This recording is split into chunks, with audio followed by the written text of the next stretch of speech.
Hello, and welcome to Confidently Wrong, a show by regular dudes talking with confidence about content we have no right to speak about with any kind of authority, but do it anyway. I'm Wesley Nakamura, and today I'm joined by Savon Jones, aka Captain Vonnie. This is episode 104, and we walk the way of Mandalore as we discuss our first impressions of The Mandalorian Season 3. I'm confident that it's going to be the best show you've ever listened to, and well, hey, if it's not, you can always ask us for a refund.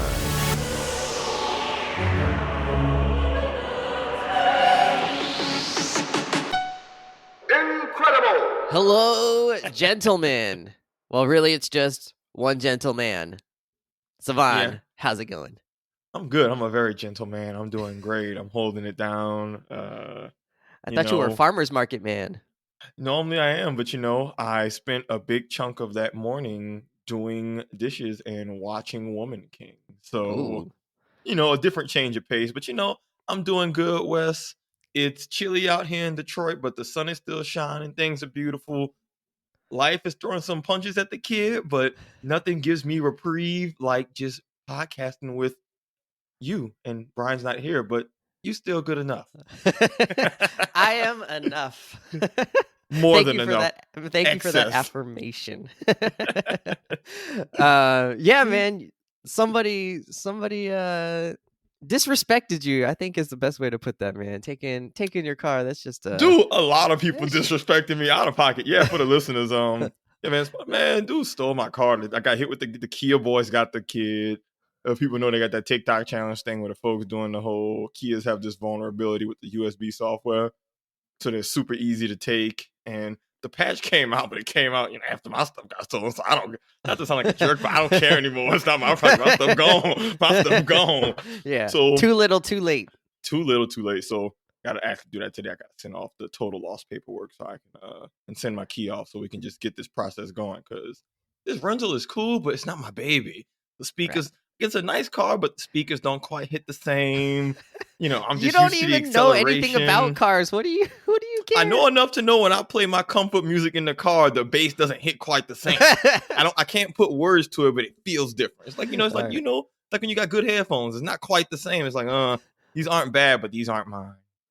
And So you had a premium sound system in the old car? Is that I what don't I'm know if it was hearing? a premium sound system, but I could drive for a long, I had no qualms about my bass knocking. You know what? All right. I had times I pulled into the work parking lot and people were like, "Oh, Savon, you were jamming this morning." I'm like, "You're damn right." That's how I get it going. What music are you listening to in the morning on the commute to work? What's getting you hyped for the day or ready for the day? Maybe it's mellow, I don't know. I'm a man of duality, dog. So if it's a morning where I need some energy, it could very much be some Lil Wayne, some Rick Ross, some Jeezy, just to get the energy flowing. But if it's a chill, more quiet morning, I might listen to some Bobby Caldwell. By the way, R.I.P. Bobby Caldwell, real loss for the culture. Might listen to some Michael Franks, some Maze Frankie Beverly. I like to keep the funk R&B-ish soul vibe, and it's one of the other, either the chilled out super sip coffee vibes or the motivation hype. I'm about to move work in the streets, except I'm not moving drugs. I'm, moving paperwork. I'm not pushing bricks. I'm, pushing my laptop from one side of the table to the other. But, the energy feels similar. I hear you. So this episode, we're going to touch base with Mandalorian Season 3. We're 3 episodes in now at this point. We're back in the Pedro Pascal universe. Mando, Grogu, the Armorer, Bo Katan, all hitting with us. So we're back in the post-Empire era. So this is after episode 6. Am I right? After Return of the Jedi. These shows need a timeline reminder because we jump in timelines we be jumping 50 years, and unfortunately the Star Wars aesthetic doesn't change the way it does in real life. So in 50 years for us, we know because look at that hairstyle, look at the clothes, and for Star Wars it could be 100 years and everybody's still dressed the same. They still got those 80s haircuts, man. So yeah, so I never know if I'm in between 3 and 4 or if I'm between 6 and 7. This is between 6 and 7. Anyways, that's just my problem. So no, I agree. It's legit. I'm with you on this. Like, man, come on, dog. This is confusing. Well, and I'm trying to watch Bad Batch at the same time, and Bad Batch happens between 3 and 4. So these two things are happening at the same time in my life, but in different timelines in Star Wars, but they feel the same. And so it's Yeah. very, very tricky to keep them Plus apart sometimes. Andor, that's a whole nother thing too. You know, it's a lot. It's a lot out here, dude. Yeah, and Andor, well, when does Andor take place? Between 3 and 4? Yeah, it's also because this is like the beginnings of the rebellion, right? But point is, all these shows, it's like, all right, one of them's before the rebellion happened, or the beginnings. Like, Yeah, one but is the there's like a start of the new rebellion. Yeah, there's Yeah. a new rebellion that's needed. It's all. It's You all know the what? same. We'll have to talk about that line in the show because there's a line in the show that is extremely relevant to this conversation. Sorry, keep going. All right, we'll do it. Okay, so let's get in there. Sav, what's your first impressions of the season so far? Well, first impression, the good thing with Mando, which, you know, maybe this is a good or a bad thing, but I've always enjoyed the episodic nature of the show, the thing of the week. They go place, they do the thing. For me, I never really cared. I mean, I cared, but like the overarching story never really what was important to me. It was more so just the journey, what's happening along the way. I don't really care what the end point's supposed to be. I'm just here for the journey and it's fun. So now that the main objective they kind of completed already, I'm just here for the ride. I'm just like, okay, well, Mando and them been doing this thing. Where's the story gonna go? I don't have any high or specific like expectations. I don't have I want, what is it, Din? How you say his name? Din or Jin? Yeah, Din. I think they just say Din. Yeah, like for Din, I don't really have a vision of what I want his end game of his story to look like. So I'm just along for the ride. If it's satisfying, it's satisfying. And on that note, I'm happy with where the story's going. I'm not going in with any set expectations or theories. And so watching it play out organically is honestly really exciting. But it seems like they're doing a really going back to his roots, building back up Mandalore seems to be where they're going with the plot. And I'm here for it. It looks really interesting, and I already like where they're going. Well, I guess we'll talk about episode 3 soon, but you know, I like it. Well, so surprising after hard disagreeing with you on our last show about The Last of Us. What about who we would hypothetically sacrifice to save or doom humanity? That your choice it lived rent free in my head. I think I literally thought about that at least 3 times per day since we've recorded that show. How you just mechanically, unfeelingly, logically, rationally were just like, yeah, you know, not unfeelingly. I still feel it. It didn't really feel like it. You were just like, hey, brother, hey, niece and nephew. I'm sorry, it's your time to go because you're gonna save humanity. And yeah, I'm just glad I'm not your sibling.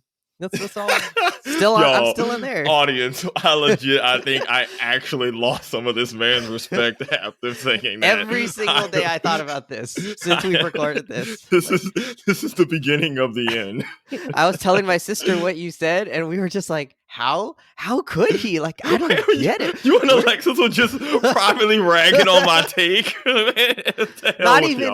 I don't even know if it was ragging. I mean, maybe at first it was, but it was also just marveling at like, what was this man's upbringing like? I'm not doing this with a smile on my face. I'm still gonna be crying and boo-hooing, and I'm gonna still get you on the RIP Sunrise Sunset t-shirt. Like, we still gonna do that. Remember your sacrifice. Get you a mural.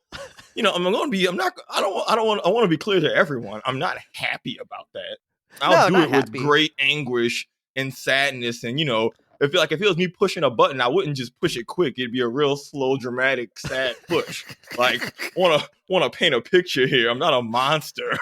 Or at least if I am a monster, I'm a monster with feelings. I'm not just, you know, I'm not just a super villain. I'm not just Lex Luthor, just not giving a diggity damn. You're not Thanos here. Yeah, I want to be like more of a tragic villain than just Jafar. All right.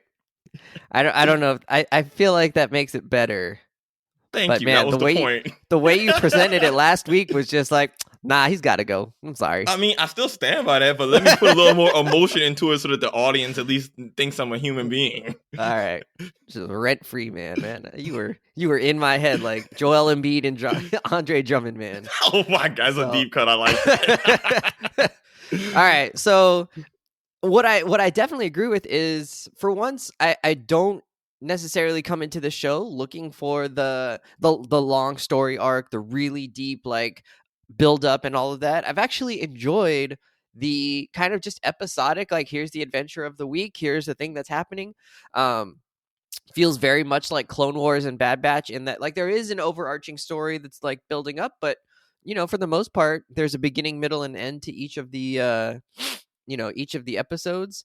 Uh, so I don't think it's necessarily a bad thing that they've kind of went that route with this show. And I think ultimately they will have sort of a more main, a main story, obviously, or I think they will, in terms of what's going to happen with Mandalore, what's going to happen with the relationship between Din and Bo Katan, and what do they call it? The Covenant? Or Yeah, the Coven. But I mean, the yeah, just Coven. hmm So all of that tension is going to need to play out, and then obviously we've got a big like size wise, there's a big reveal left to be had in terms of how that comes into play later. So just interesting, very different approach than Andor and The Last of Us, certainly. So we'll see how it goes. I'm into it so far. I mean, Yeah. what's working, and I'm agreeing with you. And what's working is that I'm glad they're letting the story and the stakes breathe a little bit after the last 2 seasons of what's going to happen with the child. They're beefing with these Imperials. There's an Imperials clearly tracking them because they're building off the Moff Gideon conflict, right? There's a lot of really cool stuff that's happening. What's going to happen with Grogu and the Jedi and who's the Jedi. There was a lot of like high stakes Nothing happened things. with Grogu and the Jedi. I mean, something did happen, which is No, what I like. They ended, nothing yeah, they happened. did. They ended up going a route of you can either choose attachment to this person or choose your training, and Grogu made a legit, like, actually probably one of his only character choices, and I like that it resolved and cleanly kind of closed that plot line up. Hey, he chose attachment over the Jedi lifestyle. Now he got his pappy and he doing his thing. Like, I actually like that because, again, to my original point, it's letting the stakes of the story breathe a little bit. We've handled most of the Imperial stuff. We've handled a lot of the Grogu Jedi, what is his fate stuff. Now we kind of get to just have them just simply existing and doing their own thing. And obviously, we're going to have stakes later in the season. It's going to build up. But I like for the first little bit, it hasn't been we have to save. It's never been a save the galaxy, but the stakes are lower, right? It's the Mandalorian trying to do this really specific thing that's a niche to a cultural tradition that is extremely significant. You see how headstrong he is about going into the living waters, but in terms of actual stakes, it's not super super dangerous, or it's not dangerous in the way of other stuff in the show's been. But I think it's a good change. I think it's a good pace change, and it's kind of letting me breathe from the heavy conflict that we got at the end of Mando and at the end of Boba Fett, both of which was, things were going down. But it wasn't really character driven going down. It was just action compared to now where which you enjoyed, and me and Brian were kind of like, yeah, I kind of mean, want more of it. I enjoyed the action from like an eye candy perspective, but I won't pretend that the lack of, I'm not going to pretend. We've all talked about how we didn't enjoy Boba Fett. I still stand by that. I just like the action sequence. But I'm not going to pretend that the show and the actual character stuff was super good outside of, it being Mando season 2.5. That was the high point. But I do like that we're getting a bit more, at least what I feel like is more character driven conflict and dialogue so far in the beginning of this season, which has worked really well for me. Yeah, I think it's still weird to me that they resolved, or that they visited Mando and Grogu and then had a major like turning point in a different show. And it's fine. I mean, if they expect that you've watched all of it, maybe to them it's all just kind of the same story. But if you didn't watch Boba Fett because you heard people say how unappealing it was, and you went straight from Mando season 2 to Mando season 3, you really get kind of a whiplash. Like, ooh, at the end of season 2, Grogu is going off with Luke to do some Jedi training, and you assume it's going to be like Empire Strikes Back, where Luke has to go train with Yoda, and instead you come back to season 3, and it's Grogu is now back with Mando with Din. And you're like, well, I thought he just left. Like, did I miss something? And and we didn't miss anything. So maybe most people that are watching the show knew. I'm not sure. I'm with you. No, I'm with you. It's a weird way to do that. No, I'm with you. That was a huge pacing misstep on their end because, again, the Mando's arc that you get in Boba Fett is legit because it really is emphasizing the whole Grogu and Mando both have a bond with each other. Ashoka points it out when you first see her, which, by the way, kind of foreshadowing. Shout out Ahsoka. Which, by the way, I know you get mad about that, but that's kind of foreshadowing how their arc is going to end up. Like, hey, y'all got a bond. That's just going. That's all. This is going to be. This training stuff is off the table. And then in Boba Fett, you get the whole. They mutually have a bond. Mando is still thinking about the kid and wants to give him a gift to find a way to get back into his life. Grogu when he has to make, it's legit. It's a mutual caring for each other, and that's huge in their character arc and their relationship, and that's huge in what season 3 is. So it's very disappointing to me that if you're someone who strictly watched the Mando shows, which is fair if you only want to watch Mando, and then Boba Fett has probably the most key development for both characters, and not like not like throughout Boba Fett. It's its own mini arc. I'm like, oh my god, pacing wise, it's like a 2 or 3 episode. Yeah. But and even then, you gotta like watch Boba Fett to get to that. But then if you don't, people aren't gonna know. Hey, just only watch these episodes. And you gotta go to YouTube.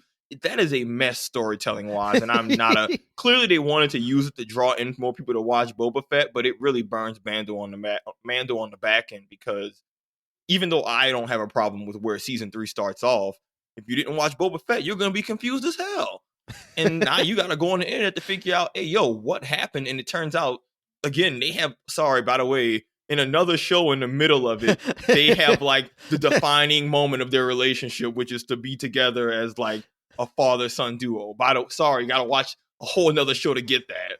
That is a huge misstep. And if people have complaints about Mando season 3, I'm gonna trace most of them to that. Because people are already throwing off context-wise going into the season if you didn't watch Boba Fett. So if you're already coming off to a funky start of where the characters are on the chessboard, like, it's hard to enjoy the show. You can't keep side up. note. Yeah, side note. You know who does that is the CW, the Arrowverse shows. Mm-hmm. They have this every year or every other year. They do a big crossover event between Supergirl and Arrow and Flash, and then I think they involve Batwoman at some point. But they show different parts of that same storyline on different shows. So you're watching one show, and then you get all this build up, and you're like, oh, like this is such a cool thing, and it ends in the middle because it's not done with the story yet. And then you watch the next episode, and you're like, what are you guys talking about? Like, nothing here makes sense based on what I just saw. So Arrowverse also has that same crossover problem. Yeah. Well, Mando, I feel like didn't even fully commit to it. It's not like they were crossing over from the beginning. You did 2 whole seasons of the show and then decided to cross over between seasons 2 and 3. That's the part. That's the real killer for me. It just feels so poorly planned. Like, it's not even like they had a vision of success. Whatever. Yeah. Did want to say though, what's interesting to me in my brain is that I thought, when we heard about the Mandalorian show, that we were going to get a deep dive into Mandalorian culture, into Mandalore, the planet, and maybe some of their history or something like that. When I had no idea, or maybe just more about Boba Fett. Turns out he's like kind of Mandalorian, but like kind of not. He's not really Mandalorian. So all of these things, and it turns out, even Djin has, a different type of connection to Mandalore, having never actually grown up on the planet Mandalore. So there's all these things going on, and I really thought we were gonna get a study or an investigation of that during the beginning of the show, and it turns out we got a totally different show than what we expected, and it was awesome. It was a Western, it was an adventure of the week, it was the guy who's in Star Wars but doesn't know that he's in Star Wars. Yeah, he's just meeting all the All-Stars. Need to take care of the gifted kid and protect him. That storyline that we've always been gotten. So but it's cool, and now we're getting that in season 3. It seems like we're really exploring some of the lore of Mandalore, like what the history of it was, different people's perspectives on what Mandalorian culture was like. Djin and the Armor and their group feel a certain way, or remember things a certain way, and believe a certain story or myth about what happened. And Bo Katan subscribes to a very different myth, had a very different experience growing up on Mandalore. And her and Mando or Djin are not on necessarily the same side, but they kind of are on the same side. So I think I love this like different allyship going on, and how everybody's got a slightly different motive and a slightly different way of proceeding, right? A different outlook on how things are done, and all of that's going to come into conflict eventually. So I like that they're setting all of that up. It's kind of made it very worth watching for me. Well, the Clone Wars shows, I think, already did ridiculous deep dives into Planet the Mandalore and its culture and the politics of it and all of that. So I wasn't necessarily expecting that from the show, but I love to your point, I like season 3 going in the direction of, okay, let's get into maybe the Mandalorian, like maybe their more ancient history, because we got to see their modern political history in the Clone Wars show, not really their ancient customs and whatnot. So I'm really enjoying the old versus new custom clash. Like, we'll talk about characters, but I was always fairly neutral about Bo Katan. I never disliked her as a character, but she was never like someone who I super was a huge fan of. I love her arc right now in the beginning of this, of just her being I've gotten to see our planet at the height of its power. I watched it all go away. I watched us lose everything. I watched myself lose everything. Now I'm in a space where I have nothing, like all of what I knew of Mandalore is gone. So now she has nothing left, right, but to retreat into the old traditions. And you can watch her kind of get slowly, I don't know what the word is, but like she almost has a crisis of faith just from being around Din and how he's still so adherent to the ways, and that gives him guidance. And, she's being legit saved by the old ways now that, what she knew is all gone, especially after the start of episode 3. I did not think I would start to like her as I have, and I'm really excited for the road. You're right. It's clearly they're together, but there's still so many underlying conflicts. Like there's the dark saber. They're okay. Mandalore's living. What are we gonna do with Mandalore? There's that big Mandalorian dude who, don't forget, he was the guy who fought Din over the dark saber originally when he first had it, because there were ancient houses that were beefed out. So like, a little deep cut, he might have some beef with Bo Katan because they're both from ancient houses. Like there's still, but yet they're still so fanatically adhering to their rules that the armorer says, "Hey, you bathe in the water? Oh, you good? Yeah. it's all gravy." Yeah, and are the others really all good? Yeah, which I mean, right? Yes, I mean, that's what makes them such a fun group to watch, because on one hand, they're so strict to the rules that by taking your helmet off, they will exile you, but are also so strict to the rules, like, hey, you touch the waters? Oh, well, it's all gravy. It's all forgiven. No ifs, ands, buts, no asterisks. They even told Bo, like, hey, you touch the water? Kept your helmet on? Oh, well, you good. You Yeah. can stay here as long as you want. You fam. Whenever you're ready to bounce, you can bounce. I'm like, oh, the duality of just these the duality of these cults. I love it. It's great. Yeah.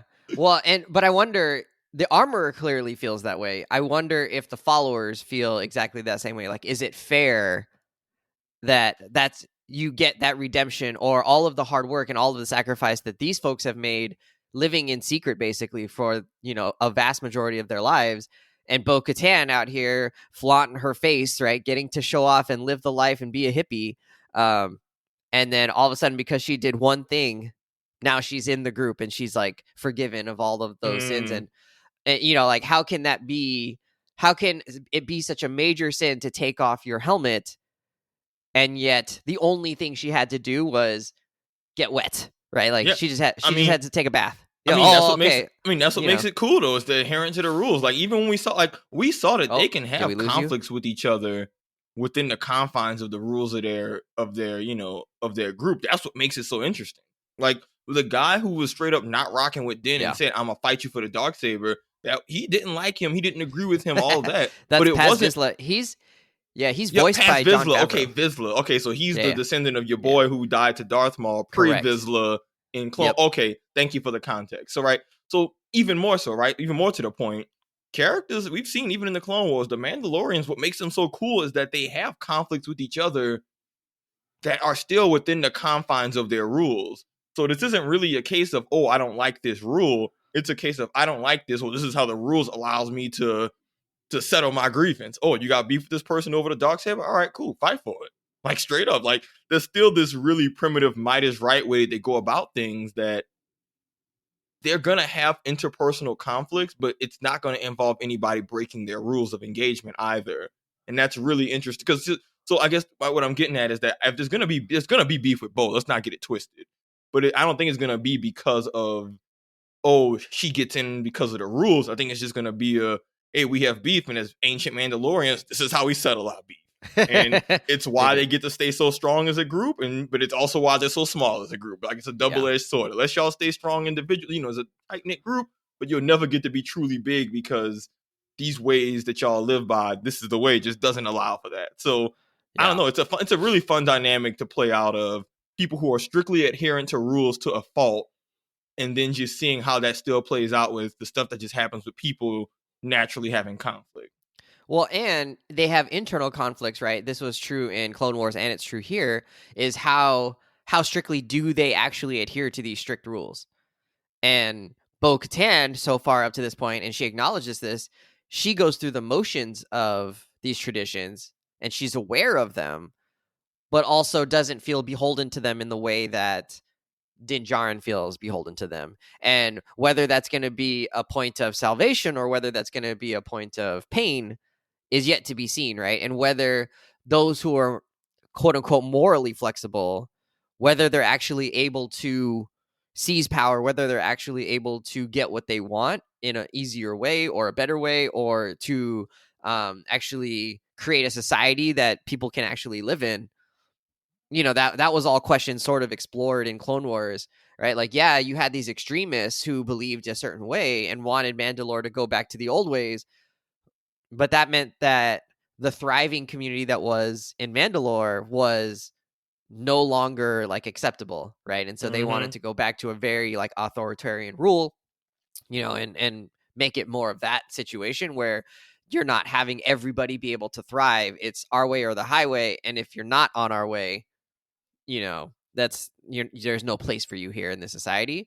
Whereas I think Bo Katan and her sister, even though they were beefing, they're more of the like idea of like we also have to be pragmatic about how this actually works. We always warring is tearing us apart. Always fighting, those old traditions is tearing Mandalore apart, and so that's going to show up here, right? Is they very much still solve things by fighting as a people, as a small group of people, And and being yet, dogmatically adherent right, to their lifestyle and rules. That's the yeah, real thing. Because, and so like, again, it's how are they tradition gonna get versus, by?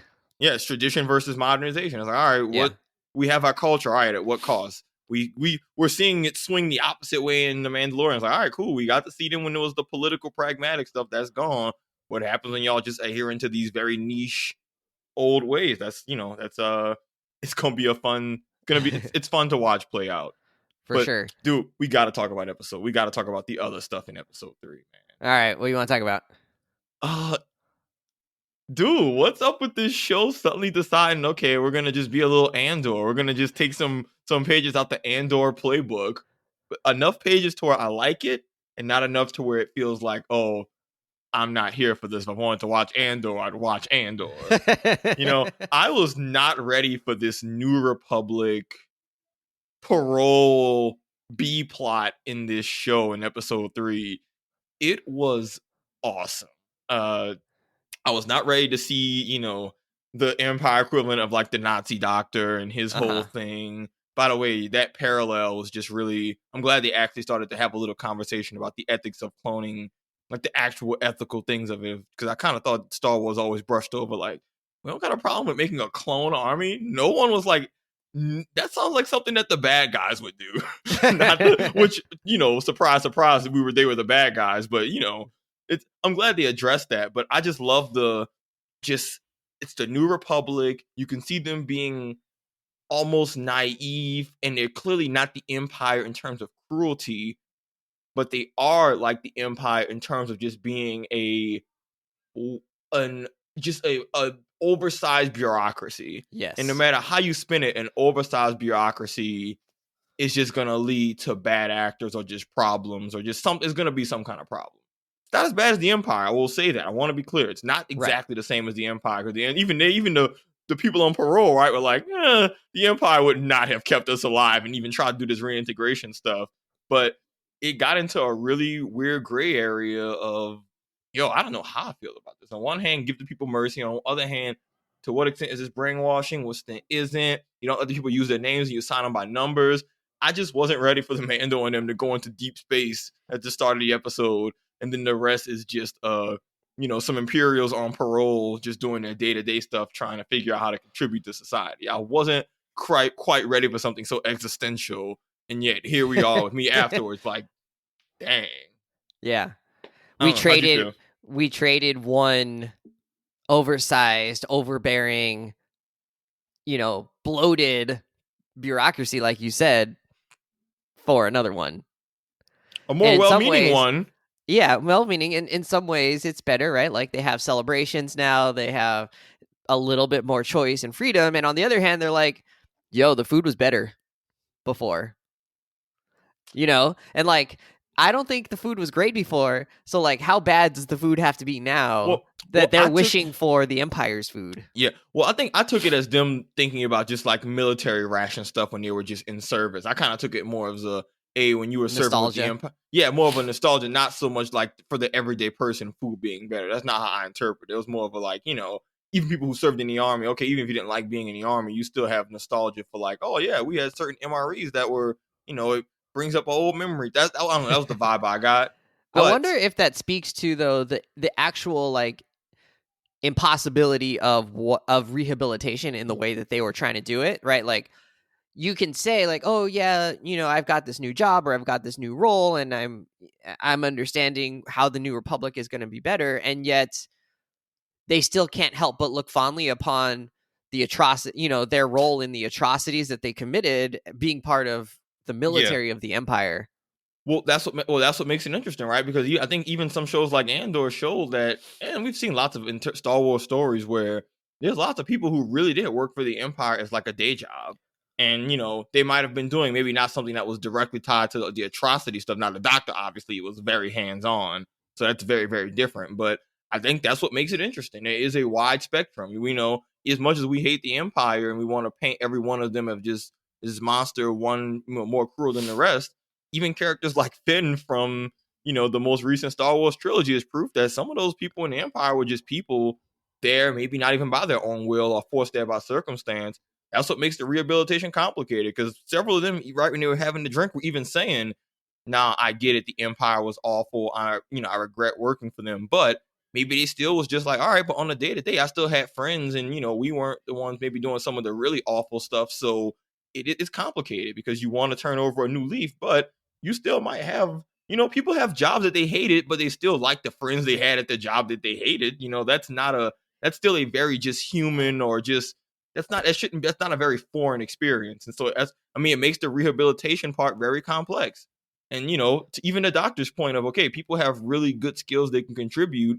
What's the line between allowing someone to contribute to society, but then recognizing the sins of your past? Now, again, for the Doctor, I think there's no excusing it. This man was a monster and still could not reconcile the ways in which he was a monster, even leading up to his demise. But do you the think he general was question, genuine? In his opening speech, he talks about how he wanted his research to be used for saving people who had medical issues and wanting people not to have to suffer because they didn't have access to technologies that he knew were possible. Do you think Mhm. that's genuine, or do you think that was more self-serving? You can Where on the believe spectrum? that. You can believe that and still be a monster. You can, like, there's people who have wanted to do genuinely good things, who have done genuinely good things, but for them, any ends justify, or any means justify the end. He was very much no matter what I do, if it gets to this end of advancing medical understanding, what I do and who I hurt along the way doesn't really matter. And he kind of implies that, right, about, the ethics of cloning being very complicated. And don't forget, this is the guy who actively experimented on Grogu before they rescued him. He was the guy that rescued him from and interrogated when they looked for Moff Gideon's ship. So, like, this guy was very hands-on. So I do think he was genuine in that he wanted to advance his medical understanding.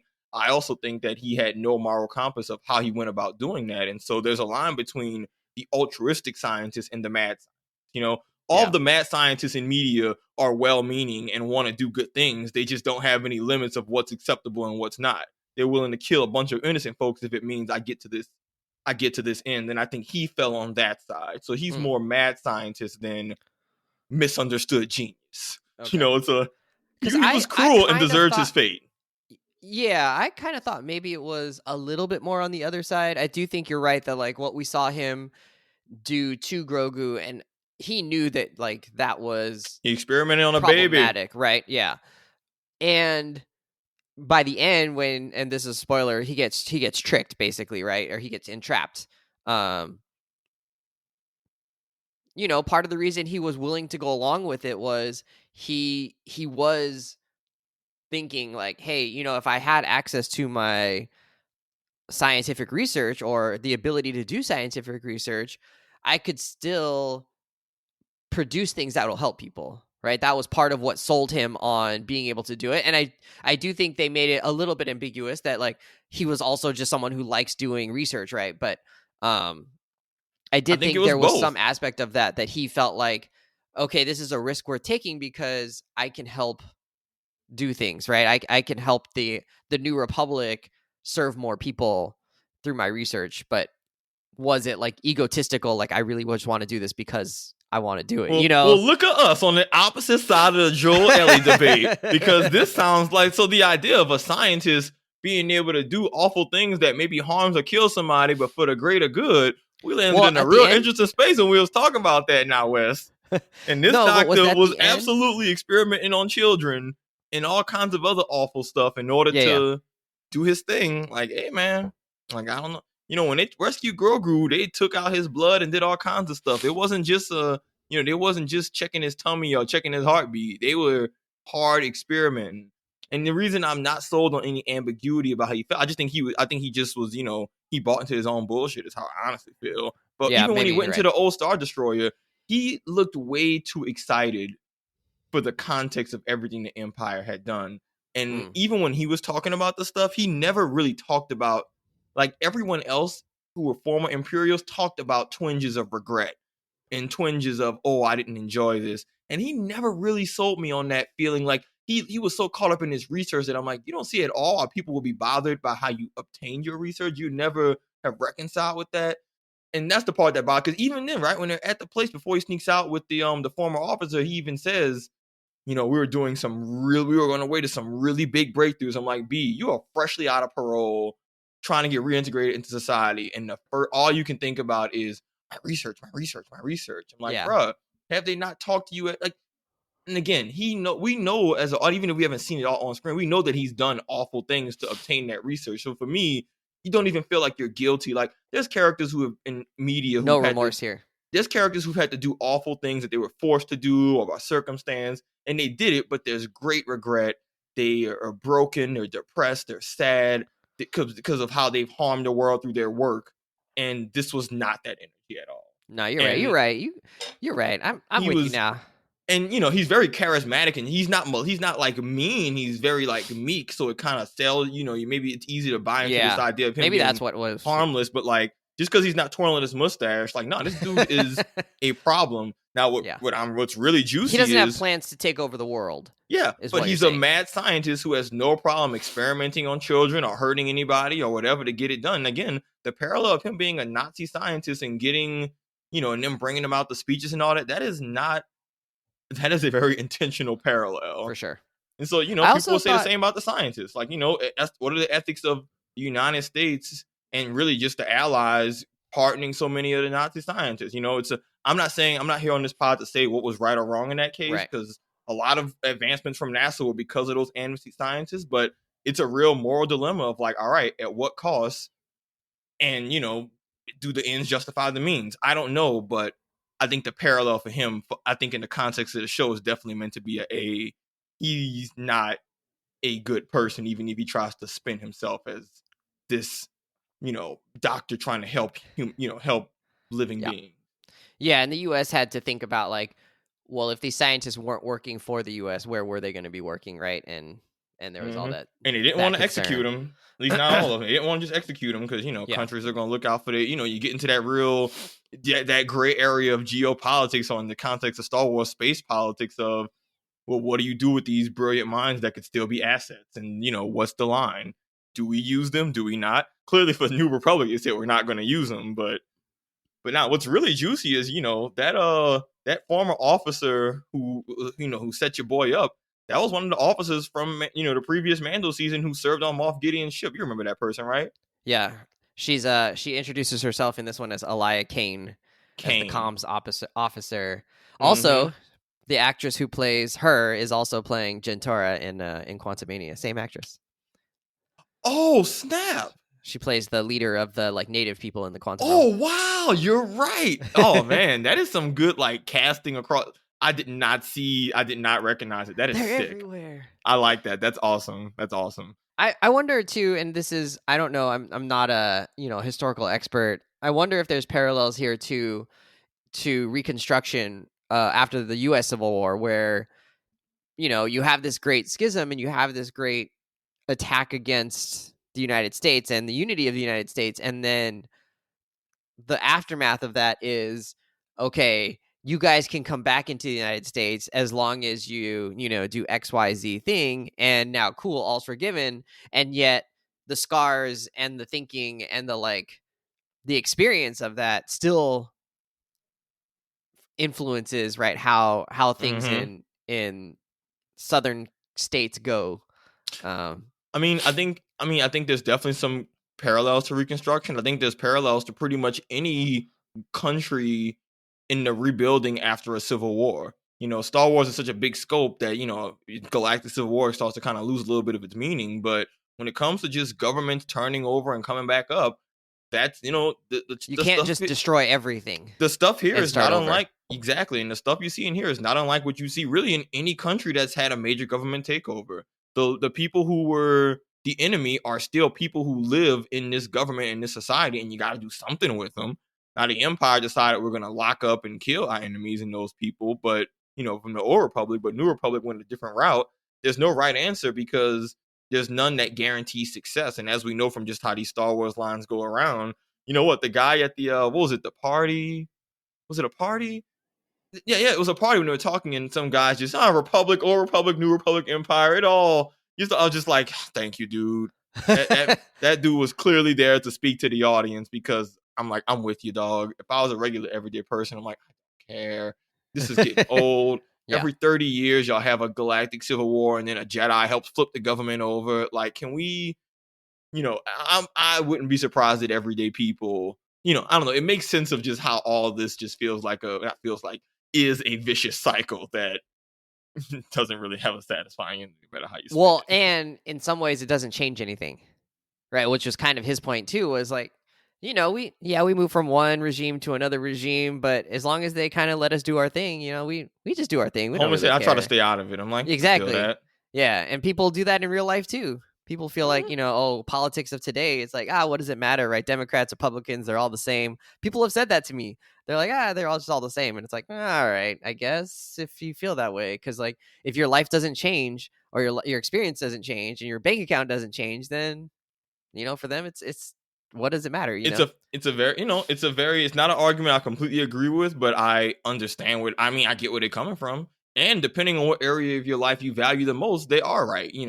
For some people, if the bottom line is like, all right, livable wages, and that's not really happening on a realistic timeline, no matter what, it's easy to be disconnected. Now, obviously you should still be actively involved in your local elections, especially, but that's a whole nother, that's a different plug. But I get it because I feel that way all the time. Like I still vote, but I won't pretend like I'm not. I don't have negative feelings about most of just American politics. So I get it. One thing that I wanted to touch on real quick was some of this storyline in this last episode feels like they're trying to retroactively support or give some validity to the idea that Palpatine comes back in the sequel trilogy.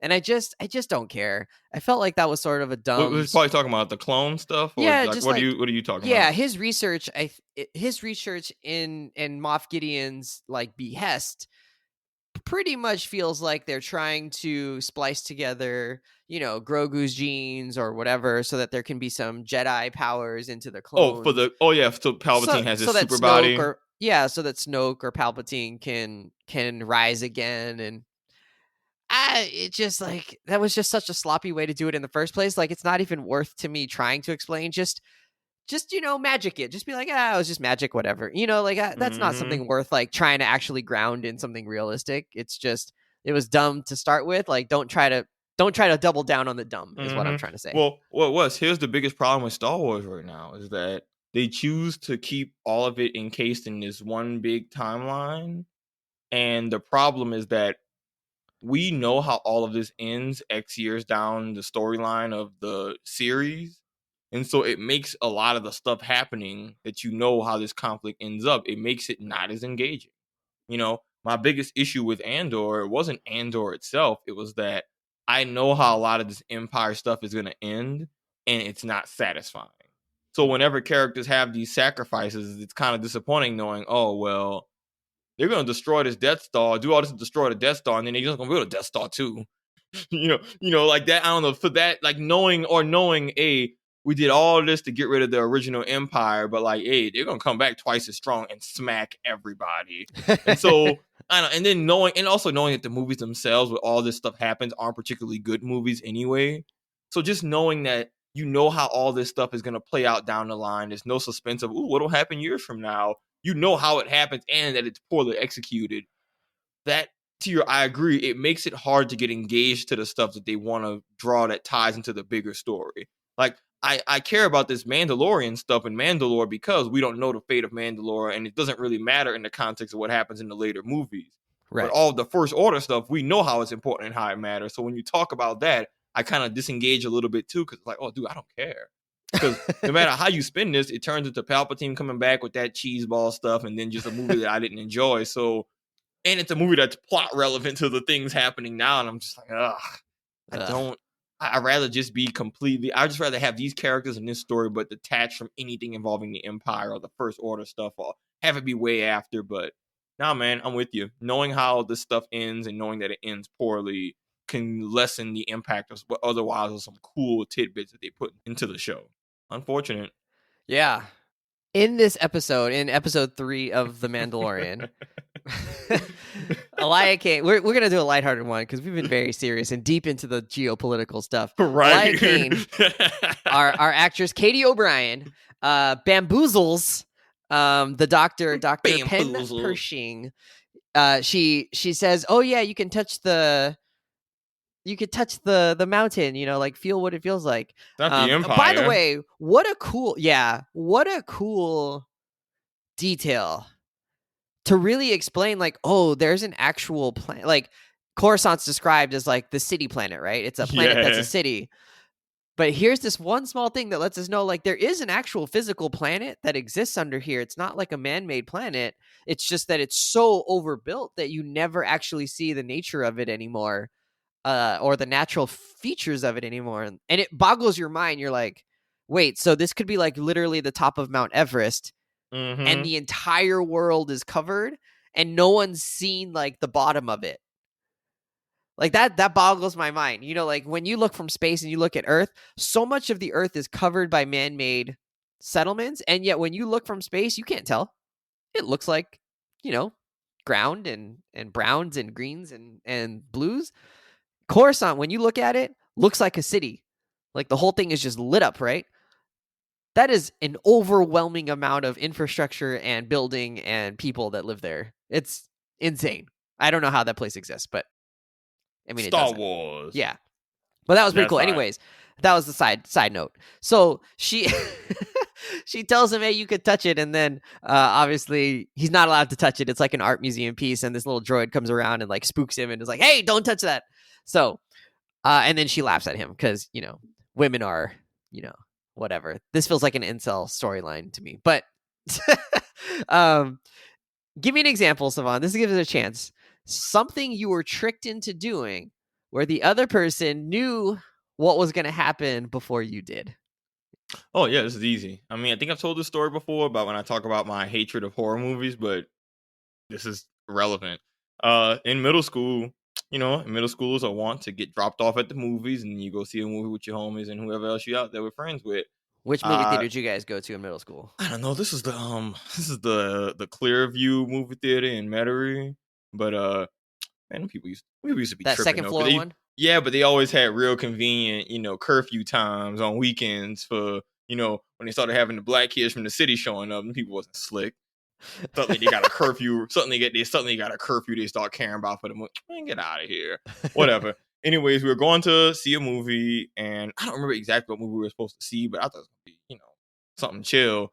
It was a horror movie. I don't remember the horror movie at the time, but it was a horror movie. People who know me know that I don't Wasn't it like Evil Resident or something like that? I don't know what it was. Resident Evil? It was like, no, it wasn't Resident Evil because I actually liked Resident Evil. No, this was like some kind of haunted house ghost crap. I don't know. I don't get down with those movies. I'm not entertained. I didn't know we were gonna see it until we were in line to like buy tickets. And my friends like, oh, we all going to see it. And I'm in a group of like 5, 6, 7 friends. So the idea is just herd mentality. All right, we're going to the movie. Savon, you're not gonna just not go. Wrong.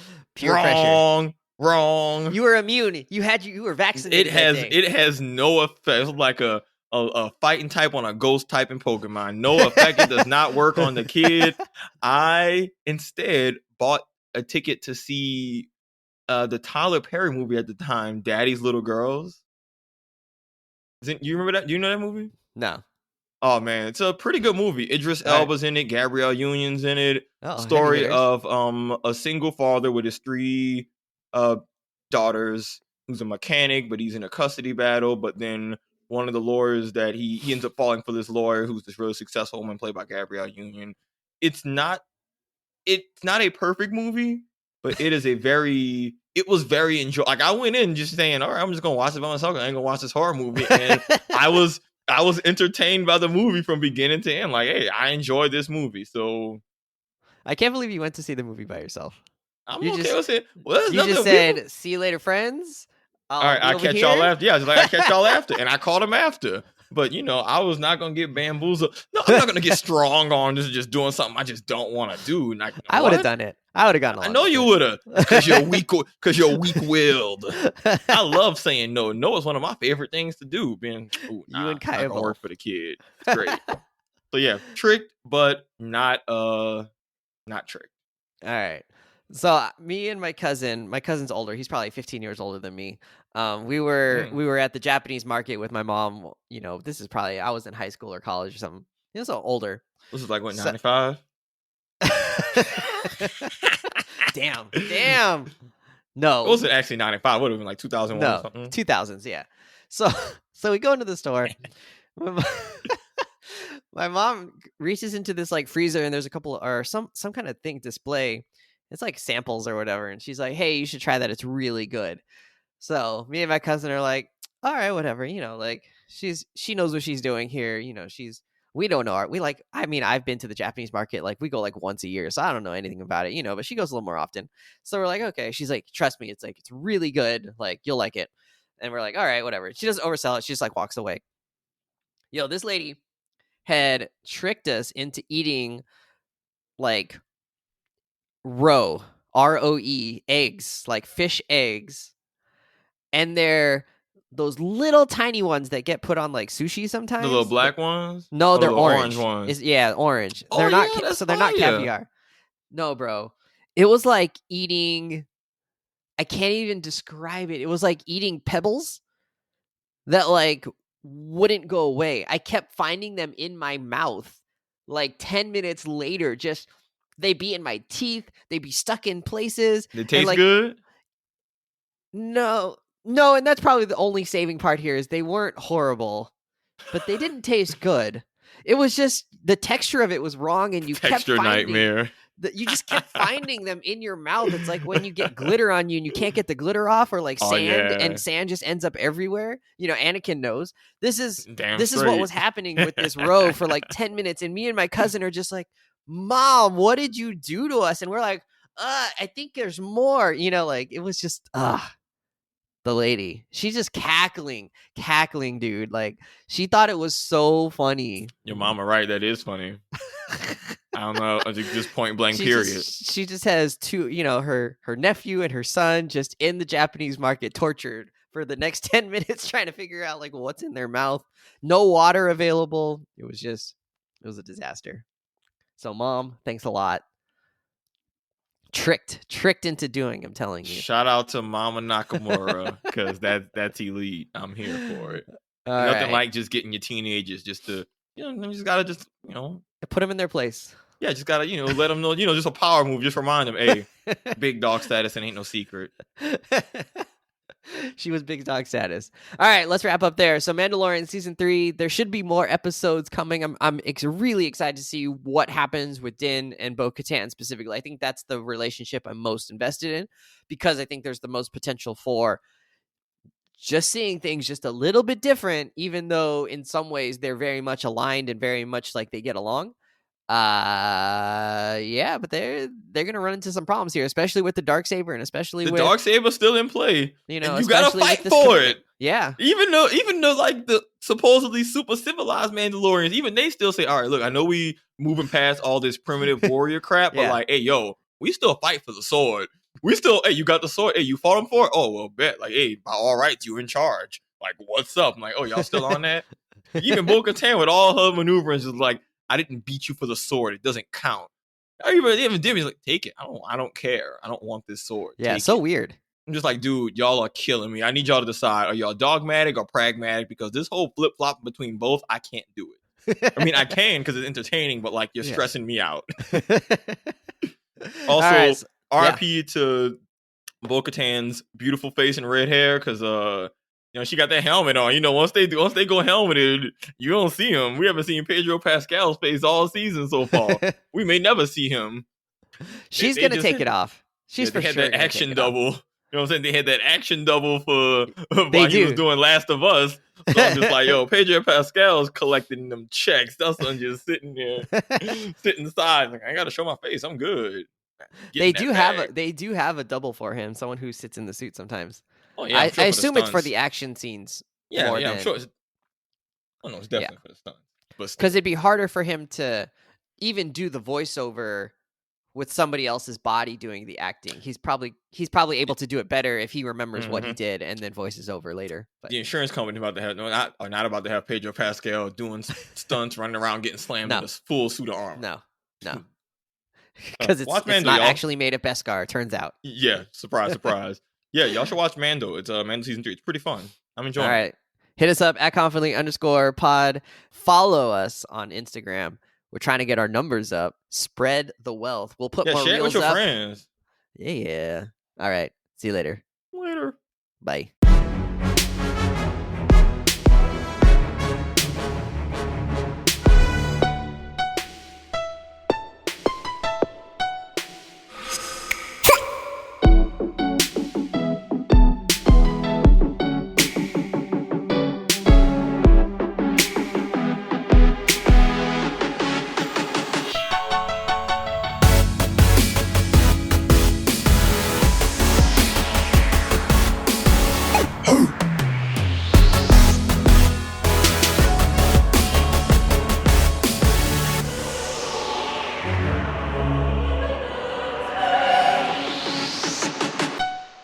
Incredible!